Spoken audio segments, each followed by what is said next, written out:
മർത്ത, മർത്ത, നീ പലതിനെക്കുറിച്ചും ഉത്കണ്ഠാകുലയും അസ്വസ്ഥയുമായിരിക്കുന്നു. ഒന്നു മാത്രമേ ആവശ്യമുള്ളൂ. മറിയം നല്ല ഭാഗം തിരഞ്ഞെടുത്തിരിക്കുന്നു, അത് അവളിൽ നിന്നെടുക്കപ്പെടുകയില്ല. ഈശോയ്ക്ക് ഏറ്റവും പ്രിയപ്പെട്ട കുഞ്ഞുങ്ങളെ, മർത്തയുടെയും മറിയത്തിൻ്റെയും ഭവനത്തിൽ ഈശോ കടന്നു ചെല്ലുന്ന വചനഭാഗമാണ് ഇന്നേ ദിവസം ഈശോ നാമുമായി പങ്കുവയ്ക്കുന്നത്.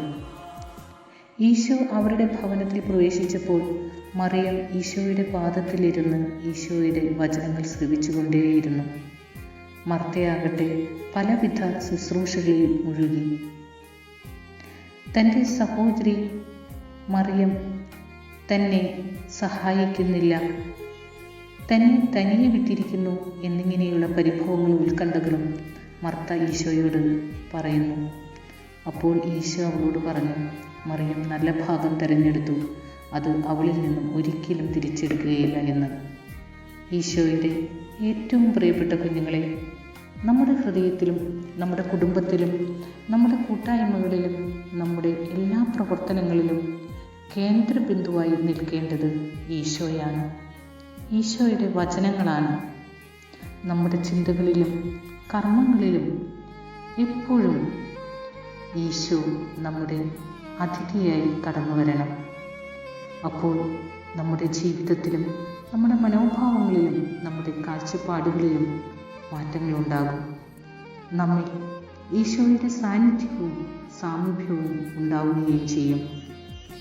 ഈശോ നമ്മുടെ കൂടെയില്ലാത്ത ജീവിതവും ഈശോയുടെ മൂല്യങ്ങൾക്ക് വില കൽപ്പിക്കാത്ത പ്രവർത്തനങ്ങളും പലപ്പോഴും മടുപ്പും കുറ്റപ്പെടുത്തലുകളും വഴക്കും പരാതികളും കൊണ്ട് നിറഞ്ഞതായിരിക്കും.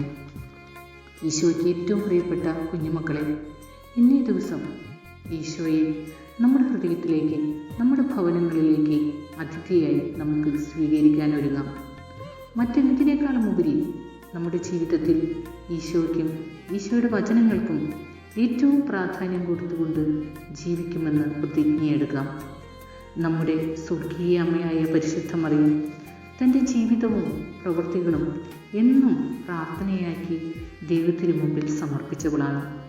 നമ്മുടെ ജീവിതവും നമ്മുടെ ഓരോ ബാഹ്യമായ പ്രവൃത്തികളും ഈശോയുടെ കാൽപാദത്തിനരികെ ഓരോരോ പ്രാർത്ഥനയാക്കി സമർപ്പിക്കുവാൻ നമ്മുടെ സ്വർഗീയ അമ്മയായ പരിശുദ്ധ അമ്മയുടെ സഹായം നമുക്ക് അപേക്ഷിക്കാം.